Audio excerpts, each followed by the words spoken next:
You can't. You can't conquer Krishna. You have to open your heart where Krishna wants to come and sit there. That's all. So humility is one of the essential keys that was mentioned by Lord Chaitanya as the feature of success. Actually, humiliation seems to come even before humility.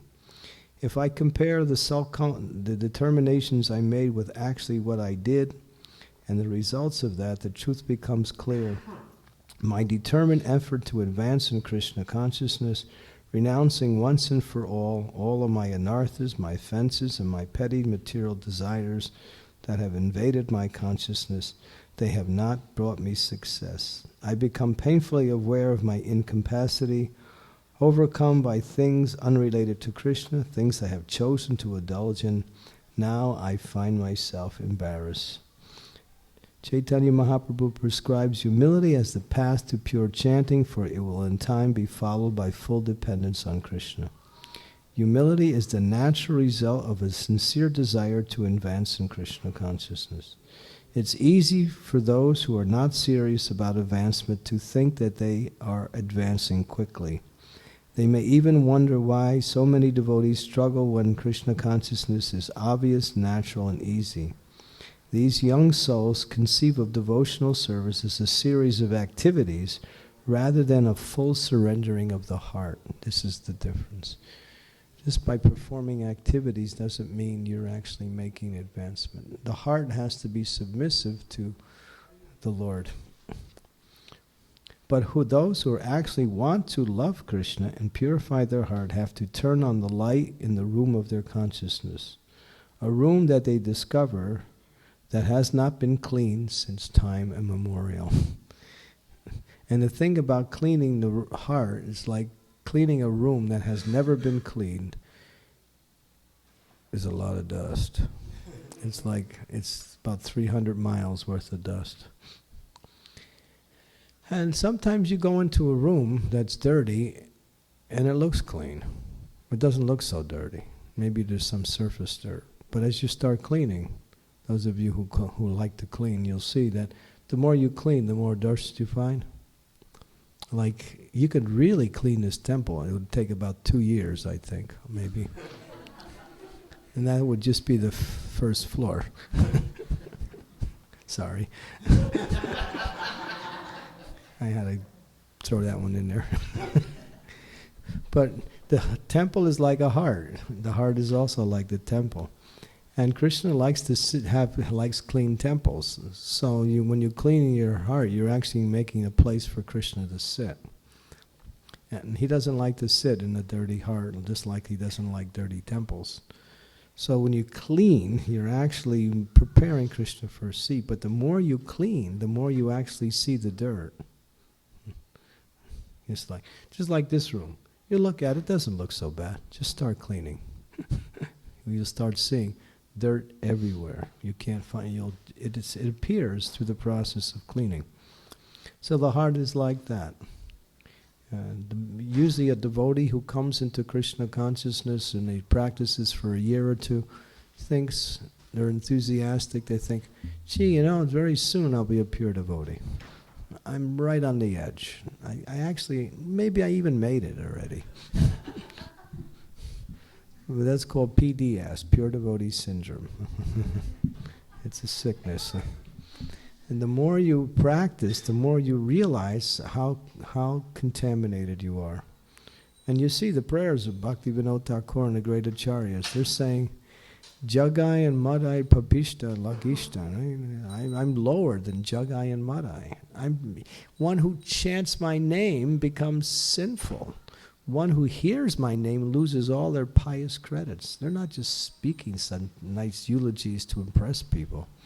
They're feeling like that. Jai Shri Shri Radha Gopi Balavan Ki Jai.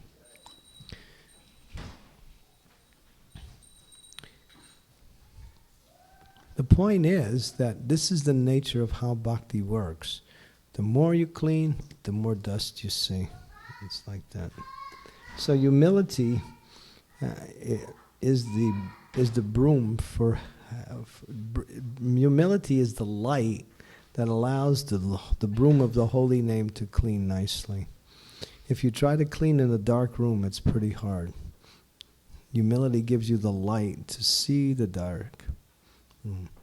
So what is humility? That's a whole series of discussions that we can actually turn into a seminar. But humility really means that Krishna is great and I'm small. And Krishna is great and I'm small.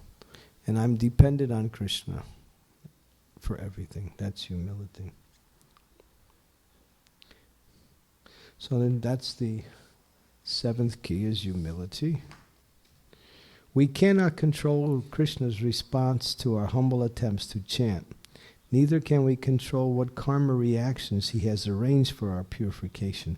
We are completely dependent on his mercy. When we start to understand how dependent we are, we become humble. Now, humble doesn't cause one to become, what we say, less enthusiastic. That's a false sense of humility. Sometimes people, they say, well, low self-esteem and humility is similar. No, low self-esteem is just a aberration of the mind, not knowing who you are. You wanted to be the king of the world, you couldn't make it, so you feel bad about yourself. That's called low self-esteem. But you can't be king of the world because that's not your position. But who are you? You're eternally Krishna's servant. So when you know that, that means you actually understand your identity. And from that position of understanding your identity, you can take shelter of Krishna and become empowered.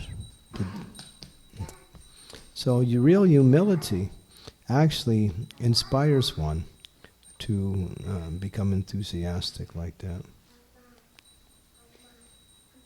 So humility. What is the connection between humility and constant and inoffensive chanting? Humility makes us beg to serve the devotees, our spiritual master, Chaitanya Mahaprabhu and Nityananda Prabhu, and Sri Sri Radha Krishna. As our aspiration grows, we will see how weak it is, and we will want that treasure. We will soon realize that our only hope to attain our goal is to take shelter of the holy names. When the desire to serve Krishna is mixed with humility and full awareness of both our impurity and our inability, we will have found the key to taking shelter of Krishna's name. Even the ability to take shelter of Krishna's name is difficult, but when we're humble, it becomes easy. Because humility allows Krishna's mercy to come through. Okay. So that's the seventh key. The eighth key is, let's go back here and find out. The eighth key is Namasraya. 7 Namasraya. So what is Namasraya? Namasraya literally means finding shelter at the feet of the holy name. We are servants who need the shelter of our masters, especially of Nam Prabhu. If we actually wish to offer seva, we must become humble and then seek shelter.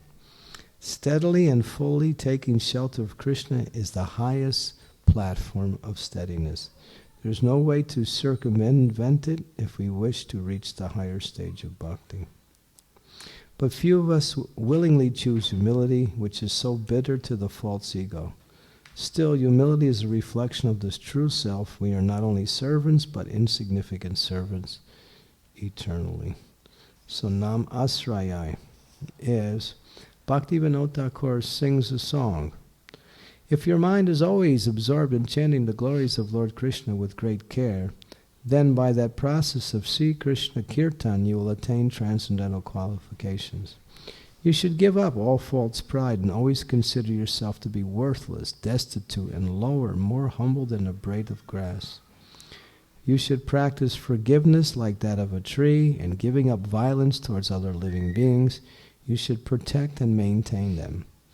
In the course of passing your life, you should never give anxiety to others, but rather do good to them while forgetting about your own happiness. When one has thus become a great soul possessing all good qualities, one should abandon all desires for fame and honor and make one's heart humble. Knowing that Lord Krishna resides within all living creatures, one should with great respect constantly show honor to all beings. By possessing these four qualities, humility, mercifulness, respect towards others, and the renunciation of desires for prestige, one becomes virtuous.